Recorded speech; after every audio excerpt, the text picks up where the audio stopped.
Icons are the result of maverick geniuses, I think, is the reality.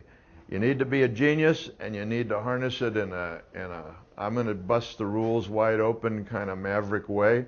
And if you do it well enough, you end up being an icon.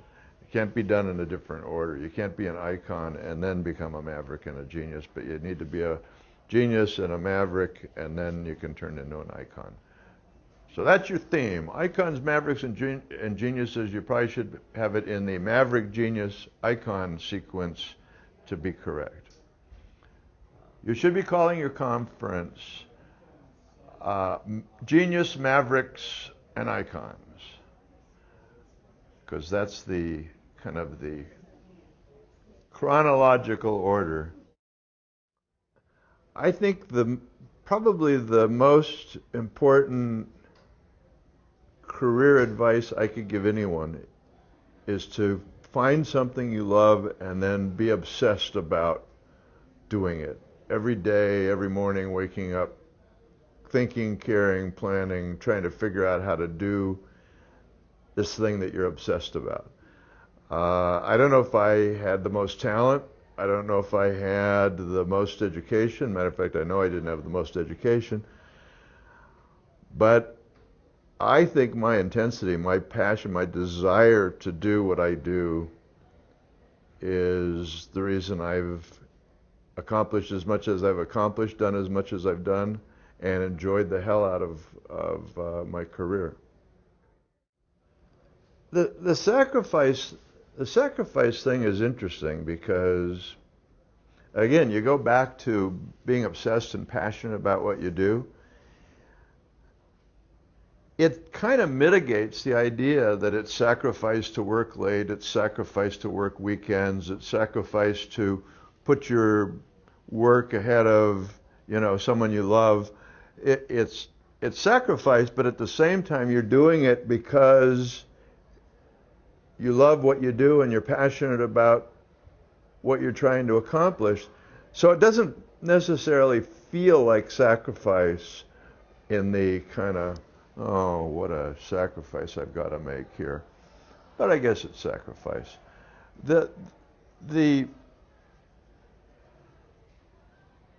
failure part, I just think, kind of comes with the territory. If you're trying to do something that's never been done before, or trying to do something better than it's been done before, or trying to prove that you're as good as or better than anyone else who's trying to do what you do, I think you're going to fail. If you don't fail, you're probably not trying hard enough. So I think failure just comes with the territory, and failure becomes a motivator. I think if you take most creative people who are successful, they're kind of a combination of ego that wants to do something big, bold, important, famous, and insecurity, which means, shit, I don't think I'm good enough. I think I'm fooling everybody here. They're going to be onto me one of these days. So it's almost like everything you look at fails a little bit, because you look at it and you say, that's not as good as it needs to be. Somebody else could do better than that. So I think constantly feeling like you're failing in terms of making it perfect is, again, an incredible motivator that makes people accomplish more than they would if they're easily satisfied. I discovered this place called Chiat that was being born in Los Angeles out of kind of the creative revolution in New York, and here's this guy called Jay Chiat, who's as obsessive as they get, as insecure as they get, as demanding as they get, basically believing nothing is good enough, nothing is perfect, nothing is done, and kind of heaped that burden onto me. You want to be any good, you got to try and prove to Jay you're any good. And so in his kind of aggressive, I don't know if you're any good way of pushing me. I think he made me do things I never knew I was going to be capable of doing. And I had a lot of dumb clients that didn't inspire me at all, but then I had a client called Steve Jobs who, by his perfectionism, by his demands, by his obsession with doing things great, again, another mentor that pushed me to do things and try and accomplish things that I never maybe would have even attempted without being pushed in that way. Well, I got to consider the most special and lucky part of my career to be the fact that I worked with, collaborated with, had ideas with and for Steve Jobs from the time he was 25 years old till we lost him last year. What an amazing experience to be around somebody that had this radar, this ability to see into the future and kind of demand that we all understand this is where we're going, and how do we tell people about it? How do we invite people in? How do we make sure everybody's as excited as we are about what the future looks like?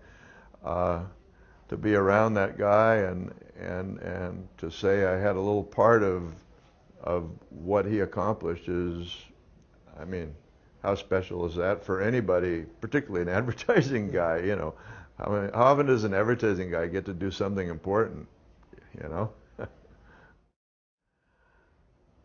You know, I think the people Steve loved and respected the most, and given he was always the smartest guy in the room, I think he had a special respect for creative people, whether it was John Lasseter at Pixar, whether it was Johnny Ives in the design department at Apple, or myself. For some reason, he had a special feeling about creative people and wanted them around him and trusted them more than anyone.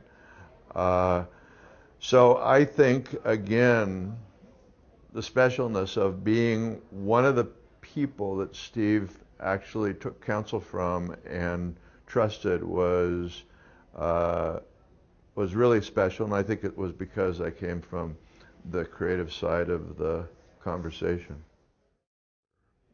Somebody said, there's no such thing as bad taste. There's either taste or no taste. So I think people are given, some people are given kind of an innate sense of loving design and things visual and things experiential. And it's totally lost on other people who wouldn't even know what I was talking about if I said, that shouldn't be there, it should be there. They go, like, what's the difference? So I think to some extent there are people who just don't get it and will never get it. I think there's people that are kind of on the cusp and can cultivate an appreciation for design, experiential, whether it be music or theater or books, authors. But very often you see a bunch of kind of fraudulent people trying to they aspire to having taste, so they kind of put on the trappings of what they think is supposed to be good taste this week. So it's very interesting. I think there are more left-brain people than right-brain people in the world, which means there's more kind of rigid, kind of stiff thinkers versus kind of more open-minded, out-of-the-box thinkers.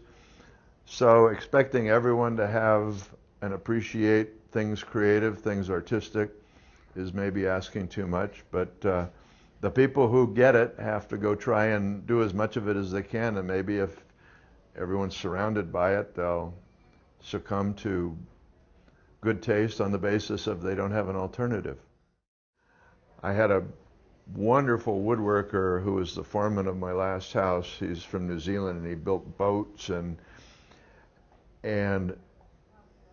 I designed the house, and I was really intensely involved in it evolving and being real.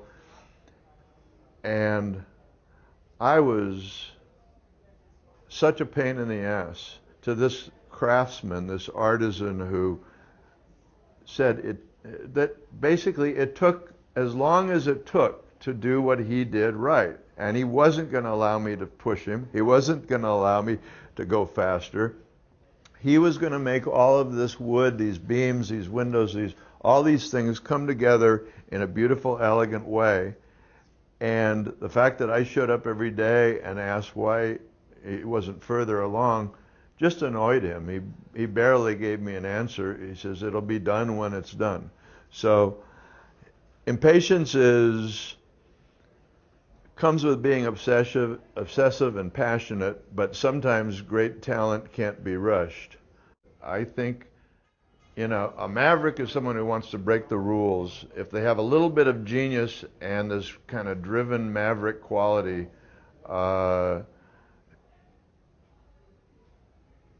you have the ability to ultimately become famous, acknowledged, recognized in the thing that you want to do.